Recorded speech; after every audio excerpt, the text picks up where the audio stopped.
What's up, everybody? Normal programming for today. I have 5 questions pulled aside. Will I get through them all? Nobody knows, including myself. Because I always say, I'll keep it short, keep it concise. Then I run my mouth. I get lost going down rabbit holes. I go down tangents. You know how it is. Pretty different questions, though, for sure, spanning some good genres.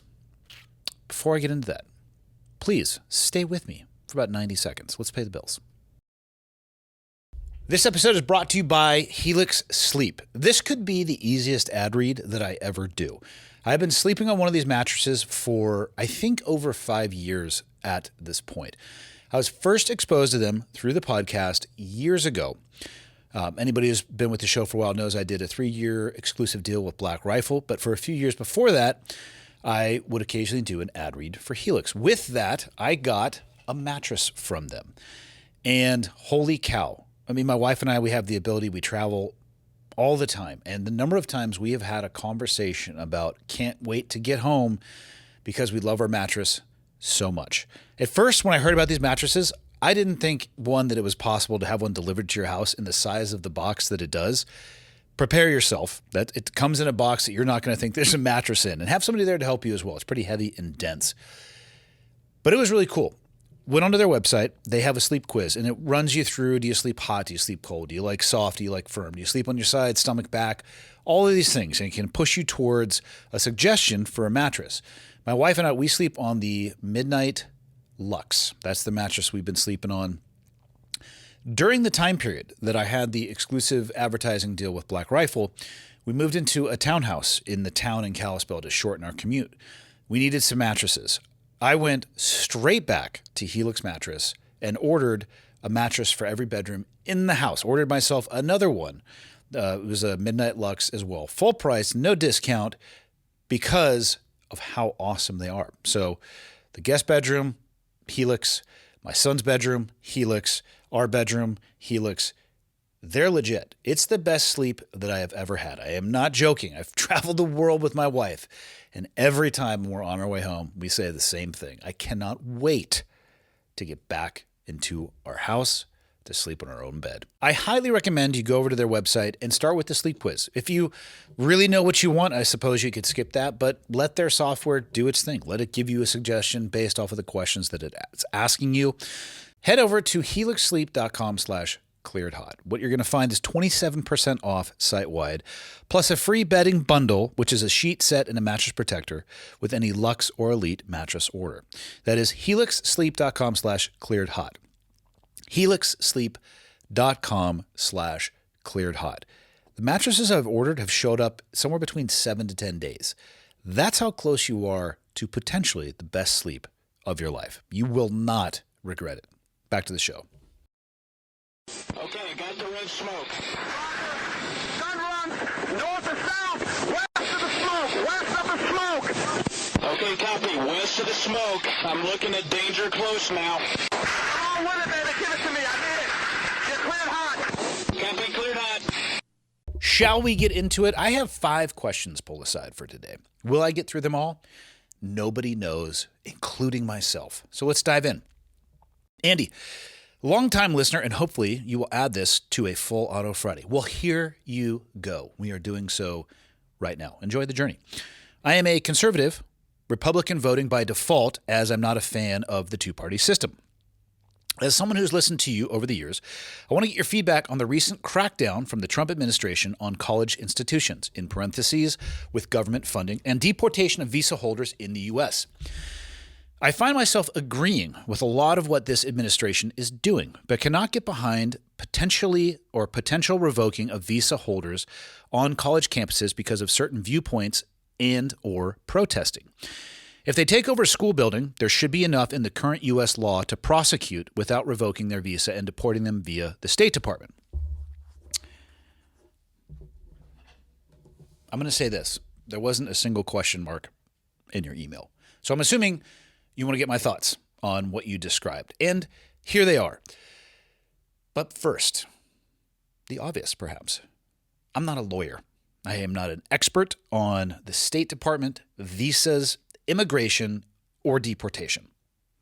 which I think anybody who listens to the show knows that. But I think it's important to state so I can give you my opinion based off of what I currently know on these subjects. What I know is this. When you apply for a visa, specifically to the United States, you are agreeing to, or you are in your application, applying for the different types of visas, whether it's occupational, student, fill in the blank. In that application, there are some boundaries on behavior. And one of the things that it says specifically, again, for an application into the United States, or one of the things that you agree to by signing on the dotted line, is that if you break the law, you may be subject to deportation. So to go to the end here, there should be enough in current U.S. law to prosecute without revoking their visas. It specifically says in the visa program that, and I'm not sure where the threshold is where it may be adjudicated locally versus flipped to something that may be a deportation, but it does say that. Does that mean that potentially they are under more scrutiny than a citizen? Yes, it does. But you know that when you sign on the dotted line.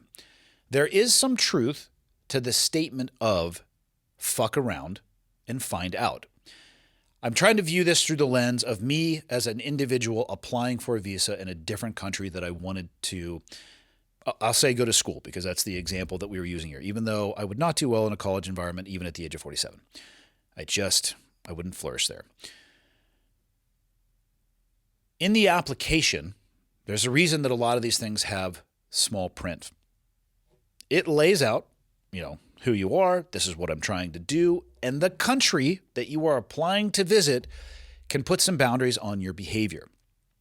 If you don't feel like you can live inside of those boundaries, it would be my suggestion to anybody to not sign on the dotted line. Because if I, as an individual, wanted to move to a different country under a visa program, and I read through the application, saw that there were things that I was able to do and things that I was unable to do, I signed knowing damn well that I was going to do whatever I wanted to, and then did that, was rolled up by law enforcement and got into their legal system, it would be my expectation that, given that I signed on the dotted line and didn't have a gun to my head and somebody forcing me to sign, that if I fall outside of the parameters of the reason that I am in that country or through the mechanism that I am in that country, then I would be sent back to my country of origin. Now, there's plenty of room for discussion in this. And again, when it comes to where something can and should be adjudicated and then can and should be talked about from a deportation perspective, I am not the person to have that particular conversation. I don't know where the legal threshold is, but I do think that is an important conversation because many of the rights that citizens have do apply to citizens and visa holders. You're not going to get deported as a citizen for a criminal act. You're going to go to jail for it. You're going to be punished for it. And it's just different if you're here under a visa. You do not have exactly the same rights as a citizen. And that is the way that the cookie crumbles. And again, this goes back to you have applied for permission to be inside of this country. The conversation between protest and riot is a really interesting one, especially depending on the lens. And it really seems like it's a merry-go-round or a circular argument, depending on what side of the political aisle the party that is either protesting or riot or how it is viewed and what is the lexicon of the day and what is going on and all of those things. I'm a huge fan of people's First Amendment right. Peaceful gathering, protest, all about it. When you talk about taking over a school building, well, again, as somebody who is not the true north of the legal system, I don't know where it sits. But if you're an individual that is taking over a school building and actively promoting a terrorist organization and terrorist organization's ideologies while you are a visitor, in another country, I think you might bump up against the fuck around and find out, which is optional. If you don't think you can live inside of the rules for the program that you are applying for, it's the same thing as if you were to apply for a job and they said, this is the role and responsibility. This is your boundary.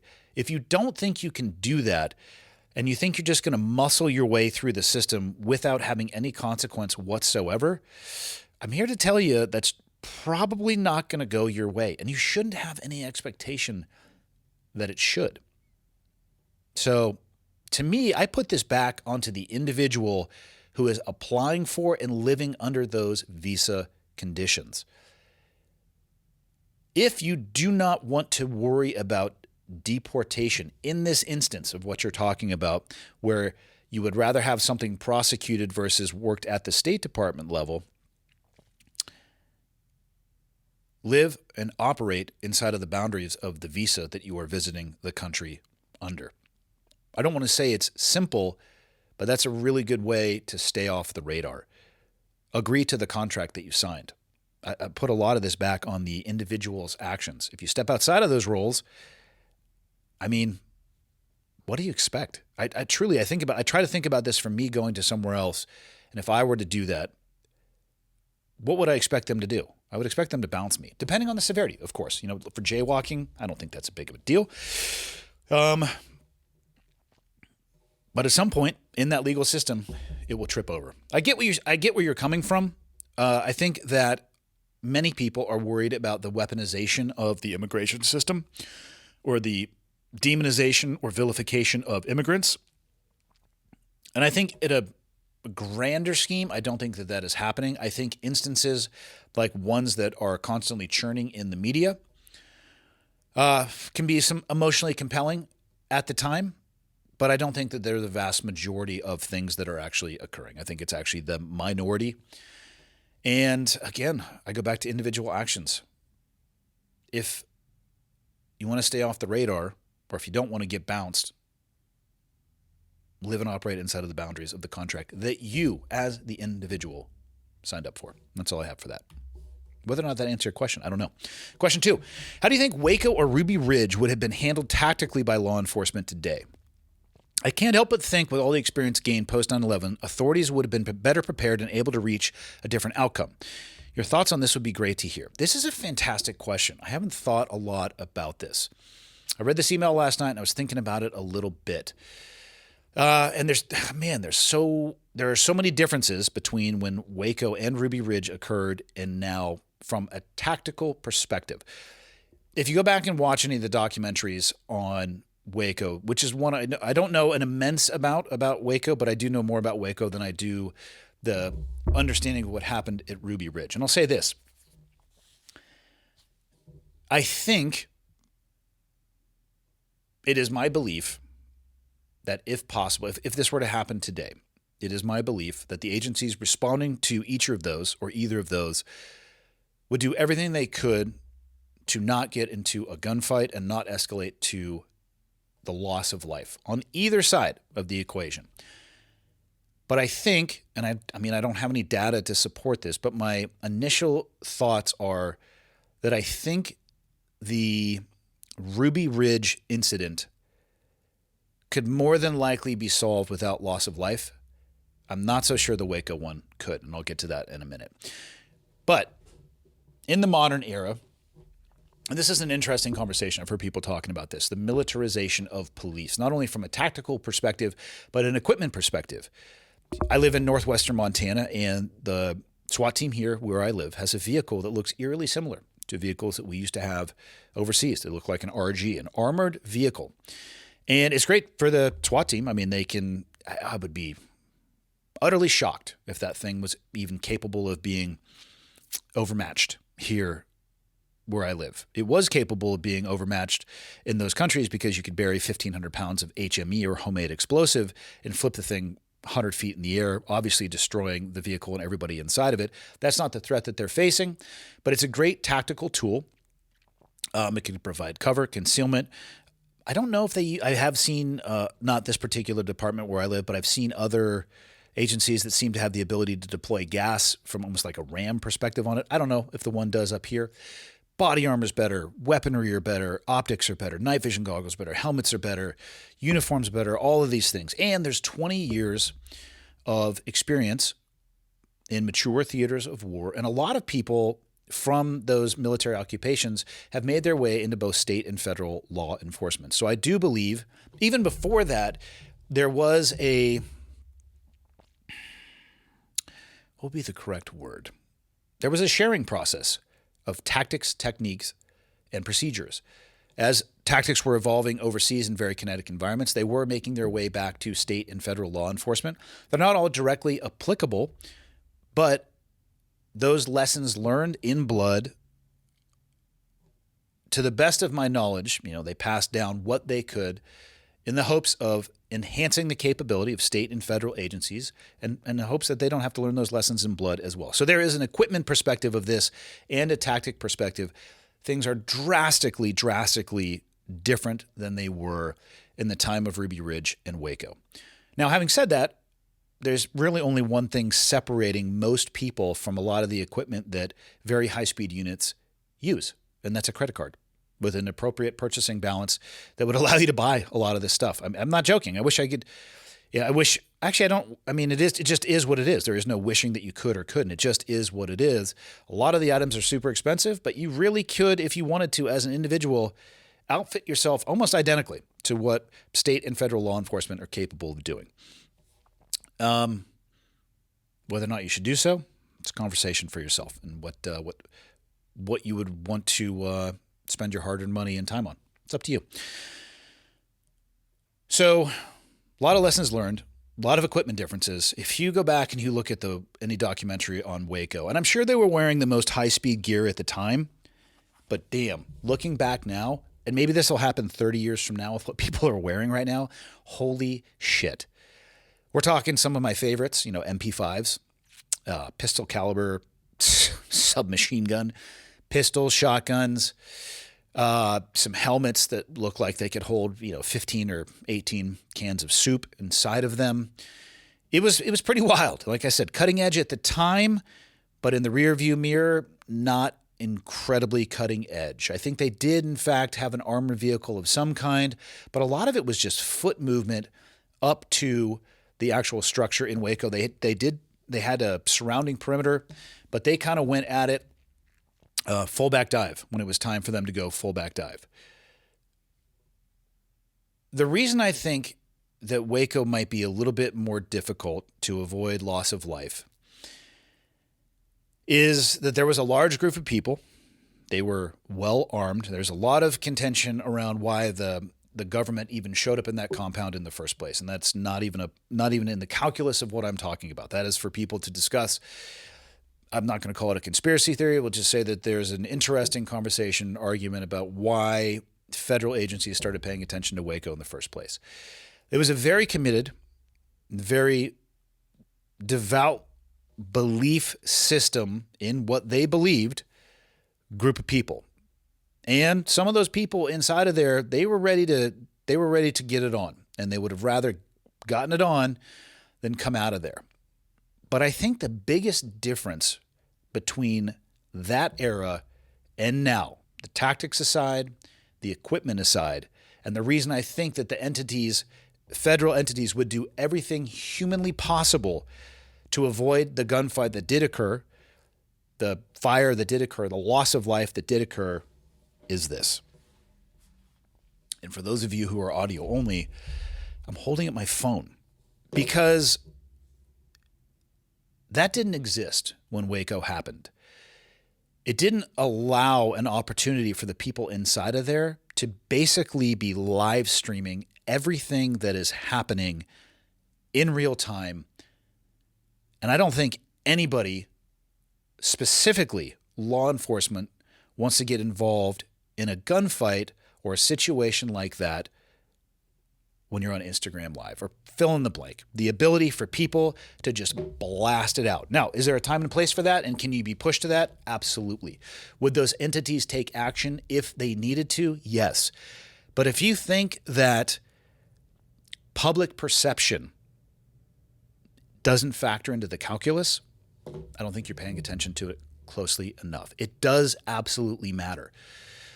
And they would do absolutely everything that they could. I don't know if they could have avoided a gunfight with the people that were inside of that compound, though. And once that kicks off, your options become a little bit more limited, regardless of whether or not they're recording it and, blasting it out to the world on their device. Ruby Ridge, kind of the same thing.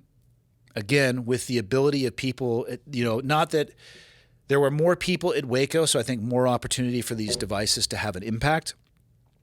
I think Ruby Ridge would be different because, like I said, there is an influx of people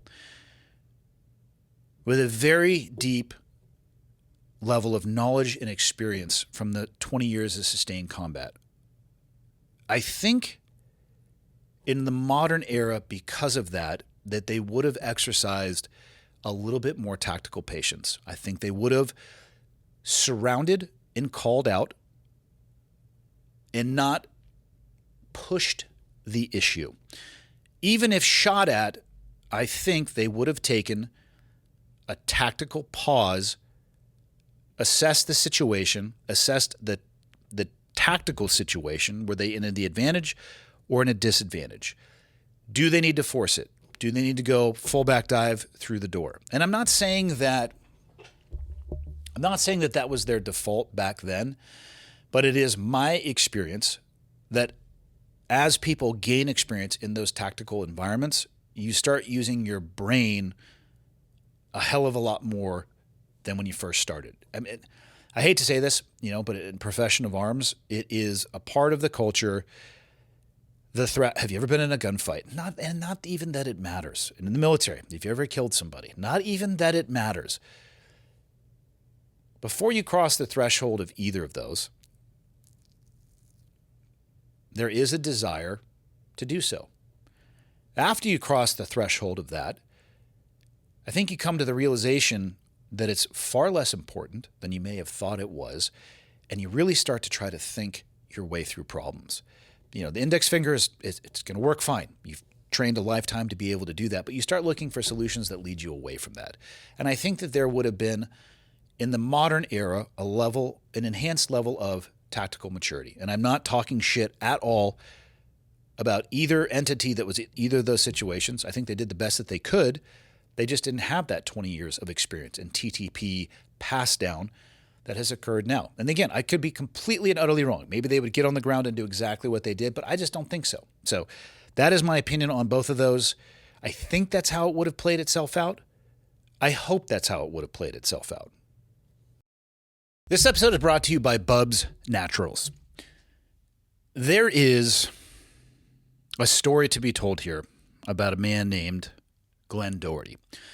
And I have a few more ad reads with Bubs, and I plan to integrate that because honestly, it's one of the more, if not the most compelling reason why I wanted to align with this particular brand. Glenn was an amazing man, and the founder, Sean, and I were both incredibly fortunate to know him.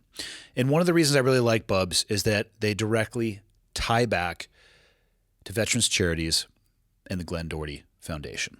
I'll get to that one day in the next few weeks because it's important. But I want to make sure that I tell the story properly. So I need to get my thoughts together a little bit. Between now and then, let's talk a little bit about collagen. I'm not a collagen expert, so I'm going to read this right off the page. Collagen is the most abundant protein in the human body. Think of collagen as the glue protein holding our bodies together. Do you ever feel like you're out of glue sometimes, a little achy, a little creaky, like you're the Tin Man and you could use a little bit of a tune-up, a little oil, a little tss. Yeah, that's how I feel. And that is actually why I'm interested in trying collagens. Naturally, when we age, we stop producing collagen. By supplementing with collagen, you're helping your body keep up its production. This is essential for joint health, muscle recovery, hair, skin, nails, gut health, and more. What I've heard from people is what they get going on this, and it takes a couple weeks to 30 days. Nails are longer. Hair is growing. You feel like you need a haircut. Your achy joints stop aching. I'm not going to sit here and tell you that I have experience with collagen because right now my data points exist for 2 days because I just started using the product. But I started using it for exactly those reasons. I'm aging, if you can't tell by the salt and pepper nature of my hair, and I sometimes wake up, given the activities that I choose to do, a little bit sore. Fingers are sore from holding on to people in jiu-jitsu. Joints are a little bit sore. You just feel that AGE coming around the corner. What I think is cool is that I can actually talk in real time about my experience as it goes throughout the weeks. I've heard great things about people who've gotten on the collagen train. I'm interested to see for myself. I just integrated it into my morning routine. It came in a super convenient single-size serving, so I didn't have to measure it out, even though they have the containers that have the normal scoops. I have a little bit of electrolytes in the morning, a little bit of creatine. I put that in there with the little frother, if you will. Slam it down. We'll see how it goes. I could not be a bigger supporter of the motto that the brand lives by. Die young, as late as possible. Now, back to the collagen here a little bit. Per serving, you're going to get 20 grams of protein, 7 essential amino acids, 1 single ingredient. It is 100% NSF, sport certified, and Whole30 approved. In other words, extremely high quality. BUBS is the purest form of collagen, sustainably sourced from grass-fed and pasture-raised cows in southern Brazil. Keto and Paleo diet approved if you're into that type of thing. And it's heat tolerant, meaning you can put it in anything like coffee if you wanted to. That might be an interesting pairing. I will try that and report back. How can you easily integrate this into your lifestyle? Head over to BubsNaturals.com. Now, if you use the code ClearedHot, you're going to get 20% off your next purchase. Bubs Naturals, normal spelling. And it's going to be in the show notes if you just want to click on it. .com. Promo code ClearedHot for 20% off. Stand by for the journey. I'm here for it. I've heard great things. And I'll be very honest with my experience. Now let's get back to the show. Question 3, really shifting gears here. Hope you're doing well. I'm writing because I'm in a really rough spot emotionally and could use your guidance. I've been great friends with this woman for years. A few months ago, we started talking and things felt like they were progressing into something more than friends. I got attached, letting myself believe that there was a chance. But then unexpectedly, she shut it down, saying she only wants to be friends. It's left me gutted, and I'm struggling to let go of these feelings. This whole thing has taken a serious toll on my mental health. I am 27, and I've never been in a relationship, never even gone on a date, and that reality is crushing me right now. I feel worthless and like I'm falling into a darker place, wrestling with thoughts that I'll always be alone. To make it worse, I'm consumed with jealousy, thinking about her talking to or dating other guys. I know she's her own person and can do what she wants, and I respect her decision to keep things platonic. But picturing her with someone else is like a knife twisting in my chest. I love her as a person, and I don't want our friendship to be affected. Any advice on how to pull myself out of this ordeal with the jealousy would mean a lot. Thank you for listening. There's a lot here. And again, I've brought this up a few times. There is a downside to only getting an email and not being able to have a conversation with somebody. Because if you were able to sit here, I would have a lot of questions for you. I'll get to what questions I would ask you here in a second, but I want to start with this. Wrestling with thoughts that I will always be alone. There is only one thing that will guarantee that you will always be alone. And that is if you choose to. You have to be careful with how you talk to yourself, and you have to be careful with the stories that you tell yourself. Half of the population on Earth are women. I actually think the stats show that it's slightly higher. Point being, there is somebody out there for you. There might be multiple people out there for you. And the only person that will prevent you from going out there and meeting those individuals is going to be yourself. Now, you said you're 27 and you've never been in a relationship. If you were here, I wouldn't say to you, well, why haven't you been in a relationship? Trust me, I have that question, but I almost feel like that's a little bit too much of an edged question, a little stabby, if you will. I would probably phrase it in terms of, well, how come? What has prevented you from being in a relationship? Is it not something that you valued? Is it not something that you wanted? Not something that you were interested in? There's all sorts of people. I know people who didn't really engage in relationships at a deep level or commit to the person that they were with until their 30s. I can't say I knew somebody who hasn't gone on a date since then, but I do know people that it was later in life where they really made that a focus and emphasis in their life. So I don't think that you're alone in that aspect at all. But I would want to know what is it what choices have you made that have helped you arrive at this place? And to kind of connect what I'm saying about being alone, COVID was a weird time. I think we can all agree upon that. And one thing that I think it showed is that isolation is really, really not good for human beings. For myself, I realized that. You take away your social circle, your friend group, your support group, you isolate people, maybe even lock them in a place with somebody who might be abusing them, and the results are not going to be great. Like, that recipe is going to deliver a cookie that tastes like shit, in my opinion.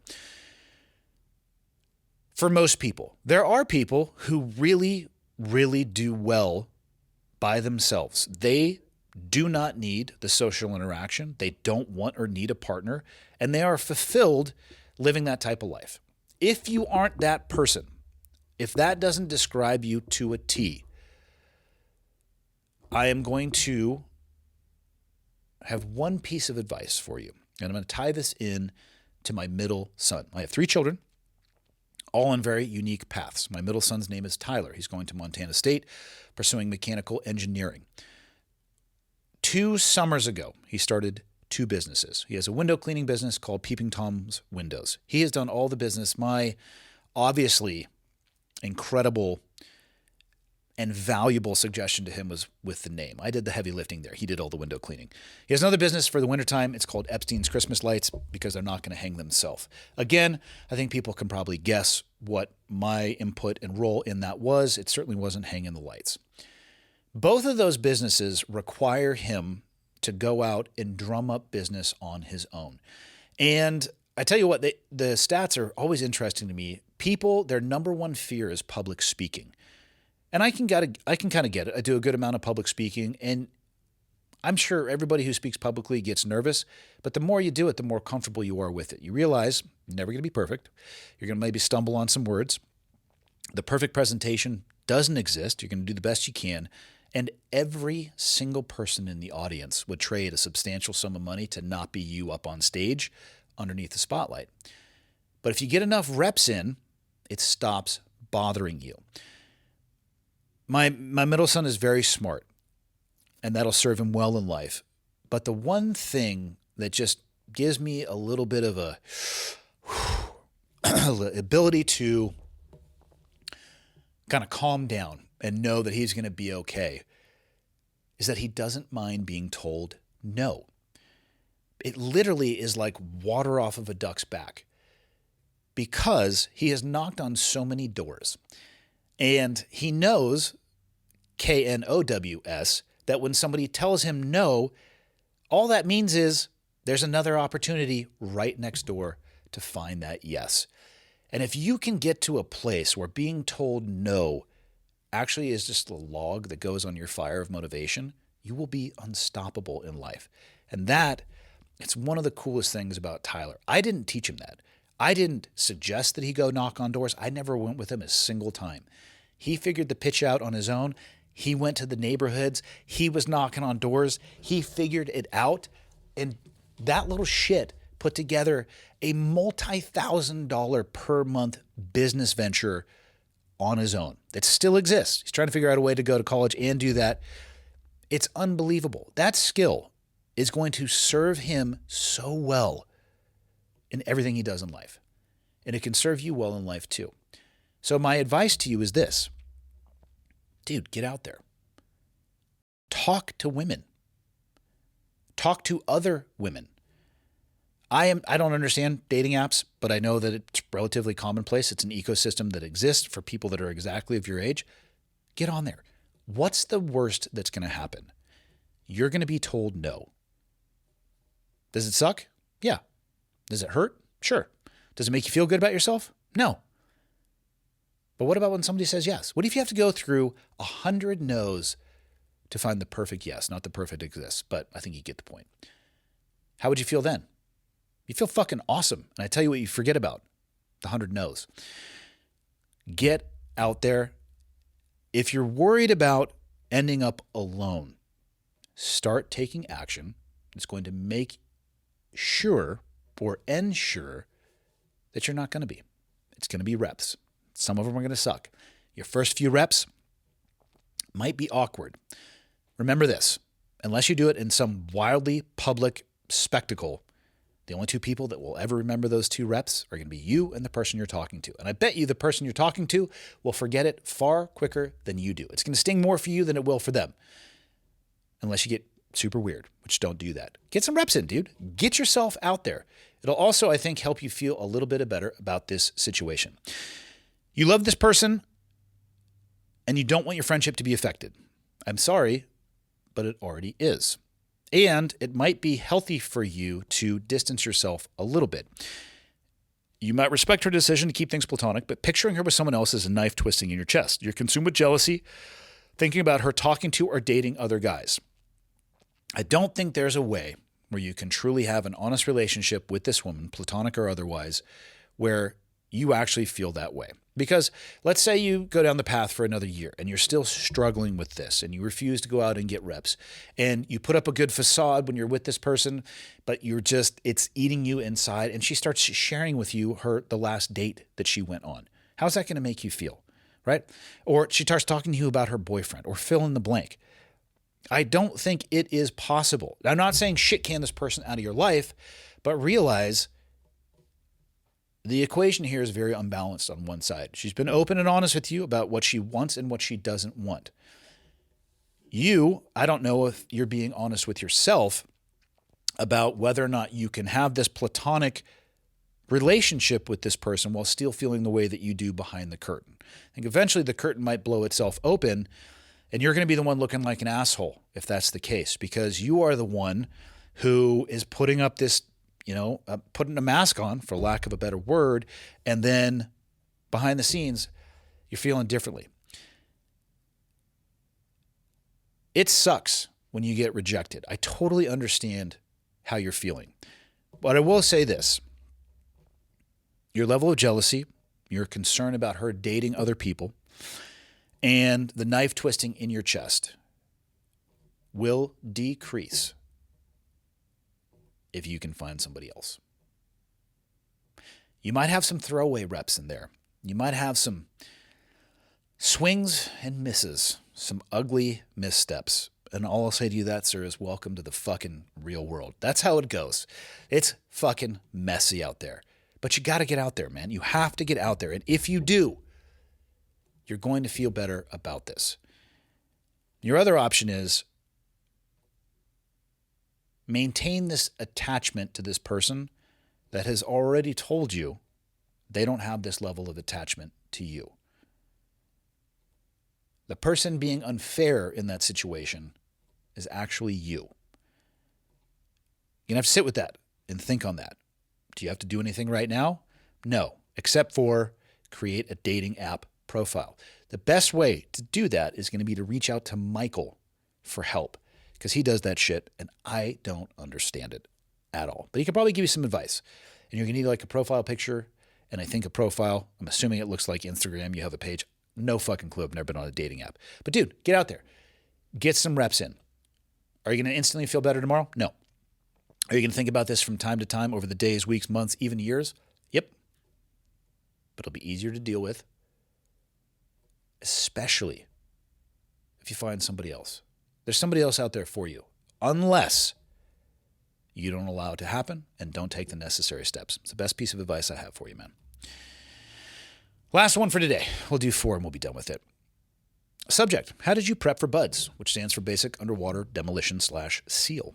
Hey, Andy, I know you get tired of talking about the SEAL stuff. Like you, I made it my life's decision that I was going to become a Navy SEAL at a young age. Currently, I am 17 and exercising regularly through Stu Smith's books or Jake Zwig's, I hope, Jake, I said your last name correctly, plan. Jake Zwig's plan. I listen to your podcast a lot and have always wondered, how did you train to prepare for BUDS, especially right after high school? Thank you. Well, let me tell you, wow, you are at such an advantage in comparison to where I was. I went to the Navy recruiter and I said, do you have any information on BUDS and how I could train to be a Navy SEAL? And the recruiter I signed up with was a woman. She was a mechanic for the Blue Angels. I believe one of the first ones, if not the first one. And she handed me, I'm going to call it 6 pages, but it probably was double-sided, so 12 pages worth of info. And it was like this training program for buds. And I mean, we're looking 30 years in the rearview mirror at this point. So give me a little bit of grace on exactly what it said. But there's some running in there for sure. Push-ups, like pyramids, pyramid sets, 1, 2, 3, 4, 5, 6, 7, 8, 9, 10, up and down. And I don't know what else was in there. But I do remember this. It didn't prep me that well. What I ended up doing, especially once I got into the Navy, is you're going off of rumint or rumor intelligence. Who knows anybody who knows anything about what training is like? What do they say you need to do to train? And let's do that. I knew there was a lot of running, so I did some running. I didn't know what type of boots they wore, so I ran mostly in tennis shoes, and I did it on the sand because I knew there was going to be running on sand when it was available. And that's something I recommend to you. And I'll talk a little bit more about the information you have access to here in a minute. So I knew there was going to be running. I knew there was going to be calisthenics. There was push-ups, there was pull-ups, there was sit-ups and flutter kicks and all of these things. I knew there was going to be getting into the ocean and wet and sandy and all those things. And there was boats and telephones and all that, and telephone poles. There were telephones there in the compound too. I wonder if there still are, actually. I'm trying to remember. Were those payphones? Who knows? I remember making a phone call at the end of Hell Week. I don't remember who I called or why. I don't think I put a quarter in there. I don't know. I think those phones might have been free. Totally down a rabbit hole at this point. But there was a lack of information, so I did the best that I could. I was running when I was in high school. I played water polo for 4 years in high school, and I grew up in a beach city of Santa Cruz. In and around the water a good amount. The swimming I was doing during water polo, I felt prepared me enough for comfort level in the pool type evolutions, of which I didn't really know what to expect. Then there, of course, is the ocean evolutions, but years of junior lifeguards, being out there, not that I surfed a ton, but just comfort level in the water from when I did surf. I felt good there, so I didn't really focus too much on the swimming. And then I would go to the gym and just get it. Chest and tries, back and buys. Legs was running and calf raises. I don't know why I thought calf. God, I was an idiot then and now. But yeah, legs for me was running and calf raises. I never once considered doing a squat to get ready for buds. Not a single time. And yeah. So that's what I did to prep. And I just did a lot of volume. I went there as an instructor. A word of caution. Overtraining. I didn't realize the injury rate until I went back as an instructor. Some of those injuries are purely accidental. A student falls off an obstacle on the obstacle course and they break their leg. Rock portage in the boats. You get smashed in between the boat and the rocks by the surf and you break everything. You're going to have to deal with those things. And if you are on the side of being unlucky, hopefully you are lucky enough that the injury is not catastrophic and you don't have to get ejected from the military at all, but you can recover and retry buds because you will get a medical roll. What I saw, though, a lot of was overtraining issues and injuries. Shin splints are a great example of this. It is possible to pound your lower body extremities too much in your desire to go down this pipeline. And what I will say is this: do not show up to buds overtrained and do not show up to buds injured. Is it possible that you can graduate if you show up with both of those things? Yes, of course it absolutely is possible. Are the odds in your favor? They absolutely are not. So you need to train incredibly hard, but you also need to make sure that you're flirting with that line of being prepared and overtrained, because the number of people on crutches at buds from shin splints is tremendous. Google what type of boot they are wearing in training. I guarantee you can find it. Spend some time, not all of your time, running in those boots on sand if you can, because that will replicate a lot of the demand. Do you need to spend all of your time running in boots on the sand? No, you do not. There's another thing that you can find. Every phase, you are going to get tested on a 4-mile run on the beach, 2-mile ocean swim, and the obstacle course. There's no real way to train for the obstacle course until you actually get out there and you're going to get the chance to do so before you class up. And I'll get to the obstacle course here in a second, which ties into both running and swimming. There are specific times you have to meet per phase. Those times you can find on the internet. Find them and make sure that it is not a heroic effort for you to meet or exceed that time. It should be a pretty easy day for you to do so. You don't want to have the best performance of your life to meet the baseline criteria. The obstacle course is an interesting one.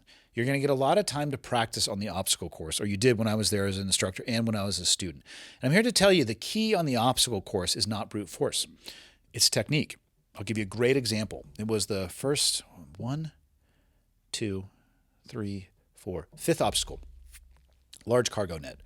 Huge wooden poles on both sides, one that goes across the top. The net is up. And you would watch these people who would just charge at the middle of the net. And every step they're taking, it was like running uphill in soft sand because there's so much slack. And they're like climbing the net and they're 4 rungs up and they're still touching the ground. And yes, you can climb the net that way at a massive exertion level. The smart move is you go to the side and you get as close to the side as possible. So every step that you take, there's more tension. And it's crazy the difference in energy expenditure. It's purely a technique play. Learning how to climb ropes. There's an obstacle called the dirty name that just chews people up. The weaver is right afterwards. That's all technique. All of these things can be practiced and refined once you get there. But focus on technique, not the brute strength. It really will make the difference for you in timing. When it comes to running, you want to get better at running? Volume plus great technique. Swimming, same thing. Volume plus technique. So make sure that you are balancing both of those things. You don't have to break every wall with your forehead. You can train smarter, not harder, and still achieve the goal that you want to achieve. So make sure that you're able to do those things. There are boats they're going to be running around on your head. I don't recommend doing that before training. There are telephone poles that you're going to have to carry around and do team activities with. I don't recommend doing any of that before training, but I recommend strengthening your body enough to be able to do that. Complex movements is what I would recommend. A very strong core, shoulders, hips, and neck. Upper body, you need to be strong. You don't want to have too much muscle mass. The training is not going to reward that, but you don't want to have too little either.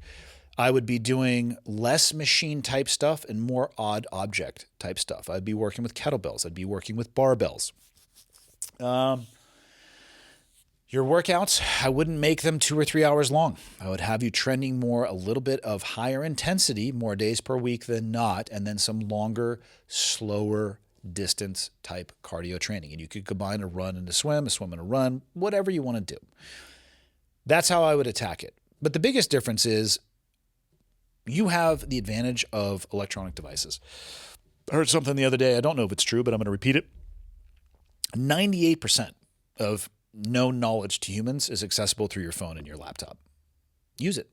Not that you need all of that to get ready for BUDS, but research deeply the criteria that you are going to be tested against and then reverse engineer it from there. Before this era, it was a little bit more of like, let's just throw mud against the wall and see how this works out. It worked out well for some people and not for others. And there is an essence of luck in training. There really is.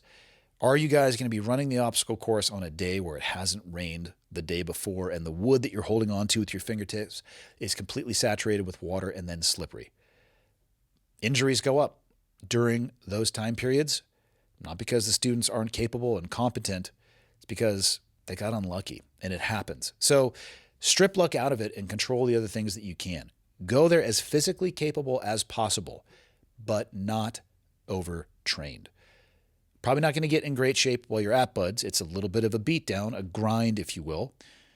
You have the rest of your career to work on the physique that you want, the training program that you want. Target and get front-side focused on that 6 months, and then take it from there. So that's how I train, and that's how I would recommend you train. And that's all I have for this week. See everybody on Monday. See ya.